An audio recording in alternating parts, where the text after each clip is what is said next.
और इसी संविधान सभा के प्रथम बैठक में डॉक्टर सच्चिदानंद सिन्हा को अस्थायी सभापति यानी अध्यक्ष बनाया गया था। तो इसका राइट आंसर हो जाएगा ऑप्शन नंबर बी।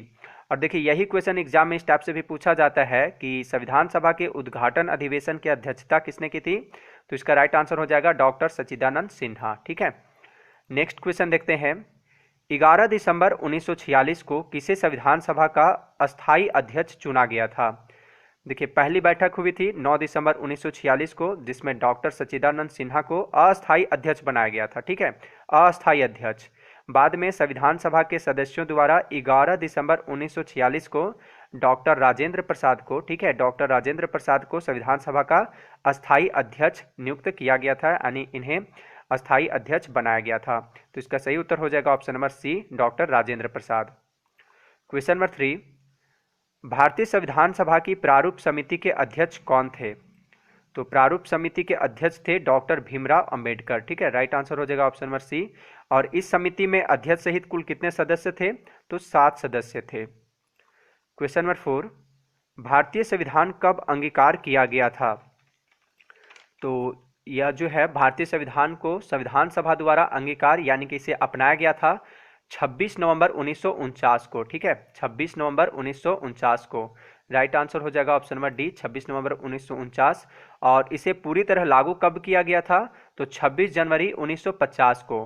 ठीक है, इसे संविधान सभा द्वारा एक्सेप्ट किया गया था 26 नवंबर 1949 को, और इसे पूरी तरह लागू किया गया था 26 जनवरी 1950 को। तो आप इसे भी याद रखिएगा, यह भी एग्जाम में क्वेश्चन पूछा जाता है।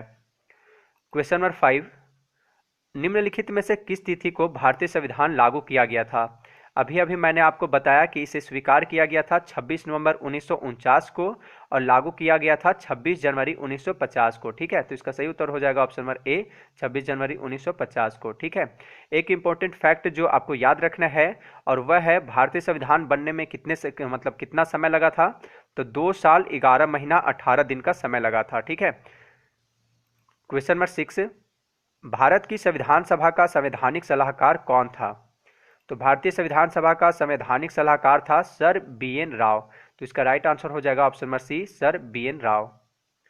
क्वेश्चन नंबर 7, संविधान के अनुच्छेद 1 में भारत को क्या कहा गया है। तो भारत के संविधान के भाग 1 के अनुच्छेद 1 में कहा गया है कि भारत अर्थात इंडिया राज्यों का संघ होगा। ठीक है, राज्यों का संघ। तो इसका सही उत्तर होगा ऑप्शन नंबर डी, अनुच्छेद 1 में इसे राज्यों का संघ कहा गया है। क्वेश्चन नंबर 8, विश्व का सबसे बड़ा लिखित एवं सर्वाधिक व्यापक संविधान किस देश का है। तो विश्व का सबसे बड़ा लिखित एवं सर्वाधिक व्यापक संविधान जो है वह है भारत का संविधान। सही उत्तर होगा option number B, Bharat. Question number 9, लिखित संविधान की अवधारणा सबसे पहले किस देश ने पेश की थी।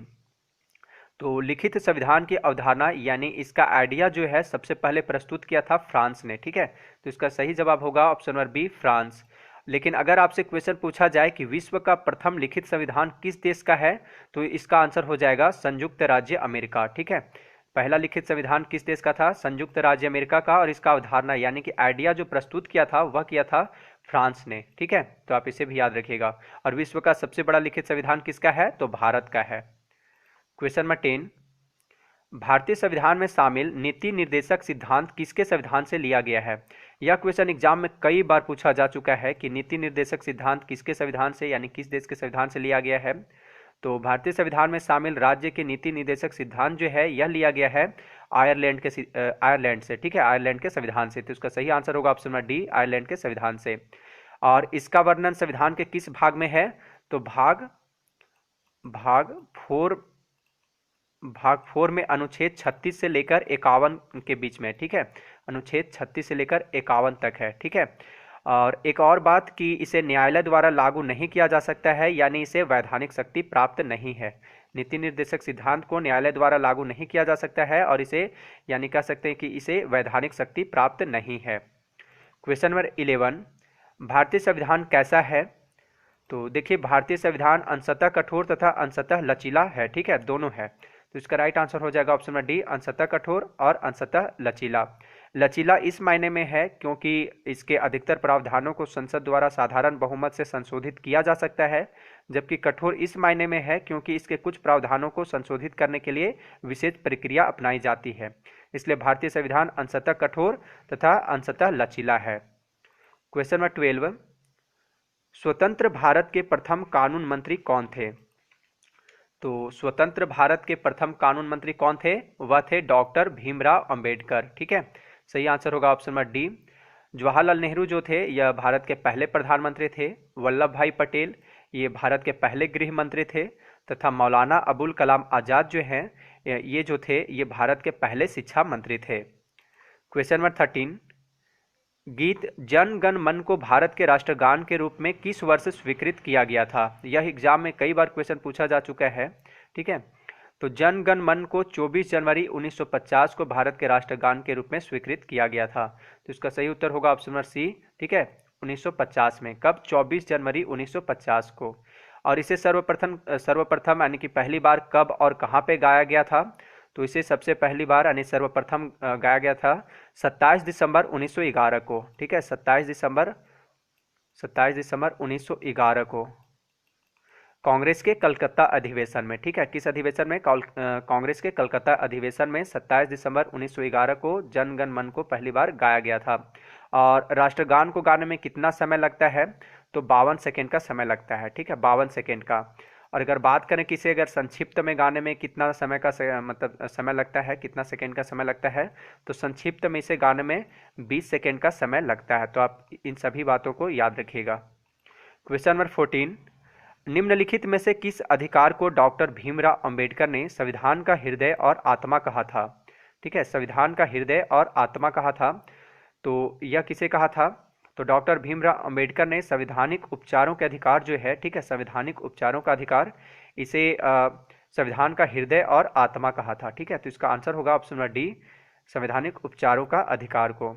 और संवैधानिक उपचार का अधिकार अनुच्छेद 32 से 35 तक मौलिक अधिकार में ही शामिल है। ठीक है। क्वेश्चन नंबर 15, निम्न में कौन सा संशोधन अधिनियम मिनी संविधान माना जाता है? तो देखिए 42वां संविधान संशोधन अधिनियम 1976 जो है, ठीक है, 42वां संविधान संशोधन अधिनियम 1976 है, इसे मिनी संविधान माना जाता है। ऐसा क्यों? क्योंकि ना इस संविधान संशोधन के तहत प्रस्तावना के साथ साथ संविधान के कई अनुच्छेदों में संशोधन किया गया था। जैसे संविधान की प्रस्तावना में समाजवादी, धर्मनिरपेक्ष एवं एकता और अखंडता आदि शब्द जोड़े गए थे। इसी संविधान संशोधन में 42वां संविधान संशोधन अधिनियम में ही ये सभी शब्द जोड़े गए थे। ठीक है, और मौलिक कर्तव्यों को भी जोड़ा गया था इसी संविधान संशोधन में। ऐसे बहुत सारे चीज़ों को जोड़ा गया था इस संशोधन में, इसलिए इसे मिनी संविधान माना जाता है। किसे? 42वां संविधान संशोधन अधिनियम 1976 को। क्वेश्चन नंबर 16, निम्न में से कौन सा मौलिक अधिकार नहीं है? तो यहाँ पे दिए गए ऑप्शन में संपत्ति का अधिकार को छोड़कर, ठीक है, संपत्ति का अधिकार को छोड़कर वर्तमान में ये सभी मौलिक अधिकार हैं। तो इसका आंसर होगा ऑप्शन नंबर बी, संपत्ति का अधिकार जो है यह मौलिक अधिकार नहीं है। ठीक है, और संपत्ति का अधिकार यह भी मौलिक अधिकार ही था पहले, लेकिन 44वां ठीक है, 44वां संविधान संशोधन अधिनियम 1978 के तहत इसे मौलिक अधिकार से हटा दिया गया। ठीक है, वर्तमान में यह एक विधिक अधिकार यानी कि कानूनी अधिकार है और इसे संविधान के अनुच्छेद 300A में रखा गया है। 300A यानी 300 क में रखा गया है। क्वेश्चन नंबर 17, हमारे संविधान में न्यायिक पुनरावलोकन यानी कि जुडिशियल रिव्यू की अवधारणा किस देश के संविधान से ली गई है? तो हमारे संविधान में न्यायिक पुनरावलोकन यानी कि जुडिशियल रिव्यू की अवधारणा अमेरिकी संविधान से लिया गया है। ठीक है, यूनाइटेड स्टेट्स ऑफ अमेरिका के संविधान से। तो इसका राइट आंसर होगा ऑप्शन नंबर बी, यूएसए के संविधान से। नेक्स्ट क्वेश्चन देखते हैं। क्वेश्चन नंबर 18, भारतीय संविधान में मूलभूत अधिकार फंडामेंटल राइट्स किस संविधान से लिए गए थे? भारतीय संविधान में मूल अधिकार जो है इसे लिया गया है अमेरिकी संविधान से। ठीक है, तो इसका राइट आंसर होगा ऑप्शन नंबर ए, अमेरिकी संविधान से। मूल अधिकार को संविधान के किस भाग में रखा गया है? तो भाग 3 में। ठीक है, भाग 3 में रखा गया है। और स्टार्टिंग में यह टोटल जो थे यह 7 मौलिक अधिकार थे, लेकिन वर्तमान में अब ये कितने हैं? 6 हैं। और वह कौन कौन है? देखिए वह कौन कौन है। समानता का अधिकार है, स्वतंत्रता का अधिकार है, शोषण के विरुद्ध अधिकार है, धार्मिक स्वतंत्रता का अधिकार है, संस्कृति तथा शिक्षा संबंधी अधिकार है, संवैधानिक उपचारों का अधिकार है। ठीक है, वर्तमान में यही है। ठीक है, 6 मौलिक अधिकार अभी वर्तमान में है। और एक जो अधिकार था वह था संपत्ति का अधिकार, जिसे 44वां संविधान संशोधन अधिनियम 1978 के द्वारा इसे मौलिक अधिकार से हटा दिया गया था। ठीक है, चलिए अगला प्रश्न देखते हैं। किस संविधान संशोधन के अंतर्गत मौलिक कर्तव्यों को शामिल किया गया है? तो मौलिक कर्तव्यों को 42वां संविधान संशोधन 1976 के तहत भारतीय संविधान में शामिल किया गया था। तो इसका राइट आंसर होगा ऑप्शन नंबर बी, 42वां संशोधन 1976। और इसे संविधान के भाग 4 क में अनुच्छेद 51 क के तहत रखा गया। ठीक है, भाग 4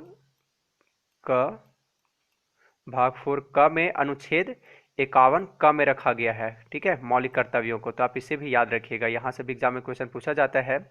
और मौलिक कर्तव्य किस देश के संविधान से लिया गया है? तो यह लिया गया है रूस के संविधान से।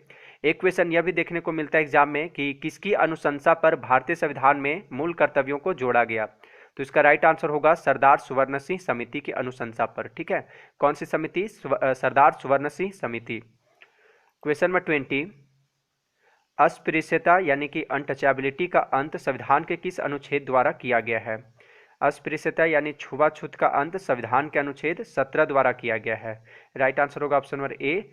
और देखिए अनुच्छेद 24 जो है यह बच्चों के शोषण से संबंधित है, यानी कि इस अनुच्छेद के अनुसार 14 वर्ष से कम आयु वाले किसी बच्चे को कारखानों, खानों या अन्य किसी जोखिम भरे काम पर नियुक्त नहीं किया जा सकता है। और अनुच्छेद 19 ए जो है इसके अंतर्गत बोलने की स्वतंत्रता की गारंटी दी गई है।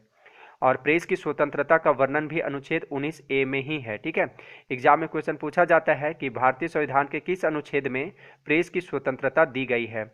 तो इसका उत्तर हो जाएगा अनुच्छेद 19 ए। ठीक है, इसलिए आप इसे भी याद रखिएगा।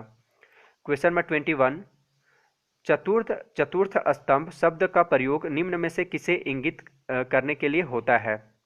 यह भी एग्जाम में कई बार क्वेश्चन पूछा जा चुका है।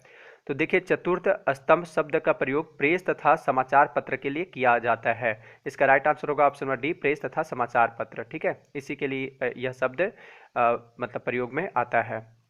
क्वेश्चन नंबर 22, भारतीय संविधान के किस अनुच्छेद में राज्य को ग्राम पंचायत के संगठन का निर्देश दिया गया है? देखिए भारतीय संविधान के भाग 4 में नीति निर्देशक तत्वों के अंतर्गत अनुच्छेद 40 में राज्य को ग्राम पंचायतों के संगठन का निर्देश दिया गया है। तो इसका राइट आंसर हो जाएगा ऑप्शन नंबर बी, अनुच्छेद 40। ठीक है, और ग्राम पंचायतों के संगठन जो है इसके लिए यह निर्देश किसे दिया गया है? तो राज्यों को दिया गया है। यहाँ से एक क्वेश्चन पूछा जाता है कि ग्राम पंचायत चुनाव कराने का निर्णय किसके द्वारा लिया जाता है?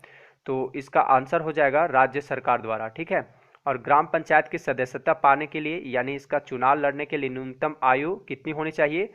तो 21 वर्ष होनी चाहिए। ठीक है, लोकसभा और विधानसभा के लिए कितनी होनी चाहिए? 25 वर्ष, तथा राज्यसभा की सदस्यता के लिए न्यूनतम आयु कितनी होनी चाहिए? 30 वर्ष होनी चाहिए। क्वेश्चन नंबर 23, पंचायती राज की त्रिस्तरीय समिति का गठन किसके द्वारा किया गया था? तो पंचायती राज की त्रिस्तरीय समिति का गठन बलवंत राय मेहता समिति के द्वारा किया गया था। इसका राइट आंसर होगा ऑप्शन नंबर ए, बलवंत राय मेहता समिति के द्वारा। ठीक है, इस समिति की अनुशंसा पर है सो पंचायती राज की त्रिस्तरीय समिति का गठन किया गया था। और देखिए इस समिति की सिफारिशों के अनुसार ग्राम स्तर पर ग्राम पंचायत, ब्लॉक स्तर पर पंचायत समिति तथा जिला स्तर पर जिला परिषद का गठन किया गया था। क्वेश्चन नंबर 24, भारत के राष्ट्रपति के निर्वाचन के लिए न्यूनतम निर्धारित आयु कितनी है? तो भारत के राष्ट्रपति के चुनाव के लिए व्यक्ति की न्यूनतम आयु कितनी वर्ष होनी चाहिए? 35 वर्ष होनी चाहिए। इसका राइट आंसर होगा ऑप्शन नंबर डी, 35 वर्ष। और राष्ट्रपति के चुनाव का निर्णय कौन करता है? तो सर्वोच्च न्यायालय यानी सुप्रीम कोर्ट करता है। स्वतंत्र भारत के पहले राष्ट्रपति कौन थे? डॉक्टर राजेंद्र प्रसाद थे। और ये लगातार 2 बार राष्ट्रपति निर्वाचित होने वाले एकमात्र राष्ट्रपति हैं। ठीक है, भारत की पहली प्रथम महिला राष्ट्रपति कौन थी? तो प्रतिभा देवी सिंह पाटिल थी। ठीक है, तो आप इन सभी फैक्ट को याद रखिएगा। क्वेश्चन नंबर 25, निम्नलिखित में से वह व्यक्ति कौन था जिसे भारत के राष्ट्रपति के रूप में निर्विरोध चुना गया था? ठीक है, तो निर्विरोध चुने जाने वाले भारत के एकमात्र राष्ट्रपति हैं वह हैं डॉक्टर नीलम संजीव रेड्डी। इसका राइट आंसर होगा ऑप्शन नंबर सी। ठीक है, यानी उस समय इनके अपोजिशन में कोई और उम्मीदवार नहीं खड़ा था, ठीक है, सिर्फ यही मतलब कि उम्मीदवार पद के लिए थे, राष्ट्रपति पद के लिए इन्हीं का नाम था, इनके अपोजिशन में कोई भी नहीं थे, ठीक है। तो निर्विरोध चुने जाने वाले डॉक्टर नीलम संजीव रेड्डी थे। क्वेश्चन नंबर 26, राष्ट्रपति को पद की शपथ कौन दिलाता है? तो राष्ट्रपति को पद की शपथ भारत के मुख्य न्यायाधीश दिलाते हैं, ठीक है, इसका राइट आंसर होगा भारत के मुख्य न्यायाधीश, और इनके अनुपस्थिति में उच्चतम न्यायालय में मौजूद वरिष्ठतम न्यायाधीश दिलाते हैं। क्वेश्चन नंबर 27, राष्ट्रपति अपना त्यागपत्र किसे सौंपता है? तो राष्ट्रपति अपना त्यागपत्र उपराष्ट्रपति को सौंपता है, ठीक है, उपराष्ट्रपति को, इसका राइट आंसर होगा ऑप्शन नंबर सी, तथा उपराष्ट्रपति जो है यह राष्ट्रपति को सौंपता है। एक और बात कि यदि राष्ट्रपति का पद खाली है तो उसे 6 महीने के अंदर भरना आवश्यक होता है। क्वेश्चन नंबर 28, किसी राज्य में राष्ट्रपति शासन का तात्पर्य है कि वह राज्य संचालित होता है?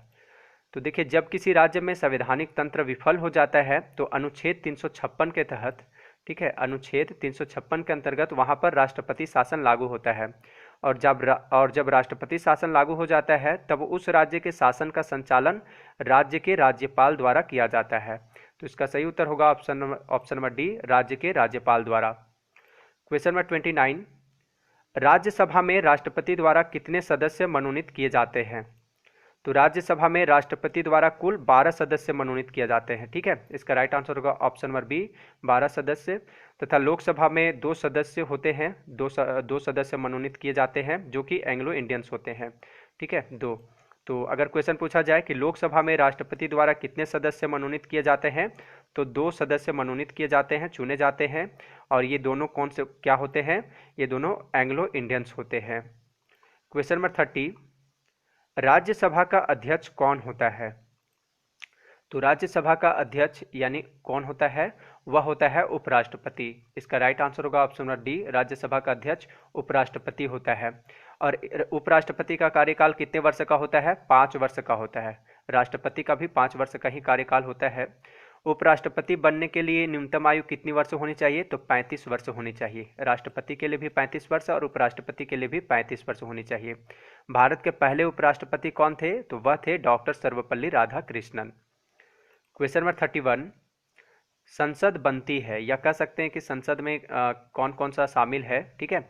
देखिए, संसद जो बनती है राष्ट्रपति, राज्यसभा, लोकसभा, यानी कि इन तीनों से मिलकर बनती है, ठीक है, इसमें तीनों शामिल है, तो इसका राइट आंसर हो जाएगा ऑप्शन नंबर डी, उपरोक्त तीनों। क्वेश्चन नंबर 32, संसद के 2 सत्रों के बीच की अवधि कितने माह से अधिक नहीं होनी चाहिए? तो संसद के 2 सत्रों के बीच की अवधि 6 माह से अधिक नहीं होनी चाहिए। इसका राइट आंसर होगा ऑप्शन नंबर सी, 6 माह, ठीक है। वैसे भारत में एक वर्ष में 3 सत्र बुलाए जाते हैं। पहला होता है बजट सत्र, दूसरा मानसून सत्र, और तीसरा कौन सा होता है? शीतकालीन सत्र, ठीक है। क्वेश्चन नंबर 33, संविधान में कितने प्रकार के आपातकालों का प्रावधान है? तो देखिए, हमारे संविधान में यानी भारतीय संविधान में कितने प्रकार के आपातकालों का प्रावधान है? 3 प्रकार के आपातकालों का प्रावधान है। तो इसका सही उत्तर होगा ऑप्शन नंबर सी, 3, ठीक है। पहला है अनुच्छेद 352 के तहत, अनुच्छेद 352 के तहत राष्ट्रीय आपातकाल। दूसरा हो गया 356 के तहत, 356 के तहत राज्य में राष्ट्रपति शासन, और तीसरा है अनुच्छेद 360 के तहत, अनुच्छेद 360 के तहत वित्तीय आपातकाल, ठीक है। ये 3 आपातकालों का उपबंध है हमारे भारतीय संविधान में। भारत में अब तक 3 बार राष्ट्रीय आपातकाल लग चुका है। पहला 1962 ईस्वी में भारत चीन युद्ध के बीच लगा था, दूसरा 1971 ईस्वी में भारत पाकिस्तान युद्ध के दौरान, और तीसरा 1975 ईस्वी में आपातकाल की घोषणा की गई थी, ठीक है। तीसरी बार आपातकाल की घोषणा देश में आंतरिक अशांति के आधार पर की गई थी। तो यह भी एग्जाम में कभी कभी क्वेश्चन पूछा जाता है कि 1971 ईस्वी में, सॉरी 1975 ईस्वी में जो तीसरी बार राष्ट्रीय आपातकाल की घोषणा की गई थी, तो किस आधार पर किया गया था, ठीक है। तो आंतरिक अशांति के आधार पर, आप इसे याद रखिएगा। क्वेश्चन नंबर 34, भारत में राष्ट्रपति अब तक कितनी बार वित्तीय आपात स्थिति की घोषणा कर चुके हैं? तो भारत में आज तक राष्ट्रपति द्वारा कभी भी वित्तीय आपातकाल घोषित नहीं किया गया है, तो इसका आंसर होगा कभी नहीं, ठीक है, option number D. Question number 35, कोई विधेयक धन विधेयक है या नहीं, इसका निर्णय कौन करता है? तो देखिए, कोई विधेयक धन विधेयक है या नहीं, इसका निर्णय कौन करता है? लोकसभा अध्यक्ष करता है। इसका राइट आंसर होगा ऑप्शन नंबर ए, लोकसभा अध्यक्ष। क्वेश्चन नंबर 36, लोकसभा के निर्वाचन के लिए न्यूनतम आयु है। तो लोकसभा का सदस्य बनने के लिए न्यूनतम आयु कितनी वर्ष होनी चाहिए? 25 वर्ष होनी चाहिए। इसका राइट आंसर होगा ऑप्शन नंबर डी, 25 ईयर्स। ठीक है। तथा राज्यसभा के लिए कितना वर्ष होना चाहिए? 30 वर्ष। क्वेश्चन नंबर 37, संविधान की प्रस्तावना में धर्मनिरपेक्ष तथा समाजवादी शब्द किस संविधान संशोधन के अंतर्गत जोड़ा गया था? तो संविधान की प्रस्तावना में धर्मनिरपेक्ष तथा समाजवादी शब्द तथा एकता और अखंडता आदि शब्द जो जोड़ा गया था, यह जोड़ा गया था 42वां संशोधन 1976 में जोड़ा गया था। तो इसका सही उत्तर होगा ऑप्शन नंबर बी, 42वां संशोधन। ठीक है, 42वां संशोधन 1976 में। क्वेश्चन नंबर 38, लोकसभा के प्रथम अध्यक्ष कौन थे? तो लोकसभा के पहले अध्यक्ष थे जीवी मावलंकर। राइट आंसर होगा ऑप्शन नंबर ए, जीवी मावलंकर। ठीक है। तथा प्रथम महिला लोकसभा अध्यक्ष कौन थी? तो वह थी मीरा कुमार। क्वेश्चन नंबर 39, भाषा के आधार पर गठित पहला राज्य कौन है? तो भाषा के आधार पर गठित होने वाला भारत का पहला राज्य कौन था? वह था आंध्र प्रदेश। राइट आंसर होगा option number B, Andhra Pradesh. इसका गठन कब किया गया था? 1 अक्टूबर 1953 ईस्वी को। ठीक है। क्वेश्चन नंबर 40, और यह इस वीडियो का लास्ट क्वेश्चन है, संविधान के किस अनुच्छेद के अंतर्गत जम्मू कश्मीर को विशेष राज्य का दर्जा दिया गया है? तो देखिए अनुच्छेद 370 के तहत। ठीक है, इसका आंसर होगा ऑप्शन नंबर बी, अनुच्छेद 370 के तहत जम्मू कश्मीर राज्य को विशेष राज्य का दर्जा दिया गया है। देखिए अंत में आपसे क्वेश्चन है जिसका सही जवाब आप मुझे कमेंट बॉक्स में कमेंट करके बताइएगा। और क्वेश्चन है कि देश के 29वें राज्य तेलंगाना का गठन कब हुआ था?